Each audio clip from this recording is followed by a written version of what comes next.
राजमाता ज्ञानविकास संस्था महाराष्ट्र राज्य या संस्थेच्या माध्यमातून अभिजात मराठी भाषा गौरव बक्षीस वितरण व पुरस्कार सोहळा कार्यक्रम साहित्य सम्राट विजय तेंडुलकर नाट्यगृह पुणे या ठिकाणी 4 फेब्रुवारी 2026 रोजी शिवदर्शन पूर्वग्रस्त वसाहत पार्वती पायथा पुणे या ठिकाणी मोठ्या थाटात संपन्न झाला आहे। राजमाता ज्ञानविकास संस्था ही नेहमीच काही ना काही कार्यक्रमाचे आयोजन करत असते।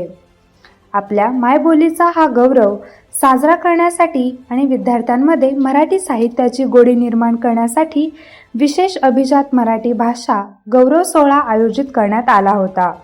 या कार्यक्रमात प्रमुख पाहुणे म्हणून ज्यांचे नाव पंचक्रोशीत गाजत आहे, मराठी भाषेवर प्रभुत्व गाजवणारे सुप्रसिद्ध वक्ते म्हणजे बाबा न्यायनीत हे नाव घेतले जाते, कारण त्यांचे ते रोखठोक बोल, त्यांची ती वाणी, अन्यायाला वाचा फोडणारा बुलंद आवाज म्हणजेच बाबा न्यायनीत।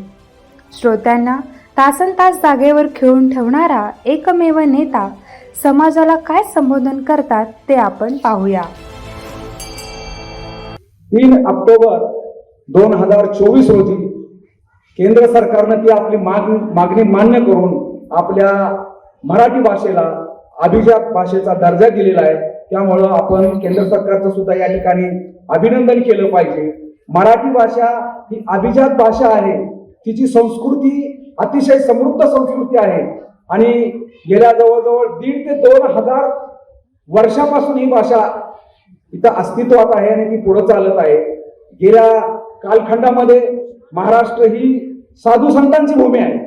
या ठिकाणी साधू संतांनी संत तुकाराम असतील, संत ज्ञानेश्वर असतील, संत एकनाथ असतील, अशा अनेक साधू संतांनी या ठिकाणी आपल्या साहित्य परंपरेतून, आपल्या वाङ्मयातून या देशाला, या महाराष्ट्राला दिशा देण्याचं काम केलेलं आहे। म्हणून ही भाषा आणि हा भाषेचा दर्जा त्यांच्या या साहित्यामुळे वाढलेला आहे।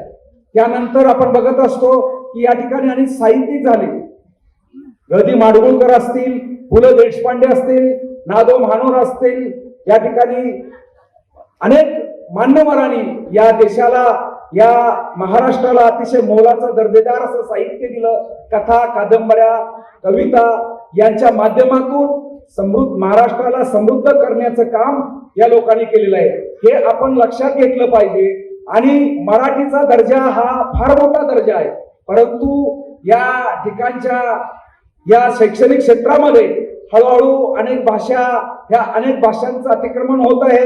आपल्याला अनेक वक्त्यांनी आपल्या भावना या ठिकाणी मांडलेल्या आहेत, परंतु आपण महाराष्ट्रीयन आहोत। आपली जी भाषा आहे, आपली मातृभाषा आहे, मराठी ही आपली आई आहे आणि म्हणून तिचं संवर्धन करणं ही काळाची गरज आहे।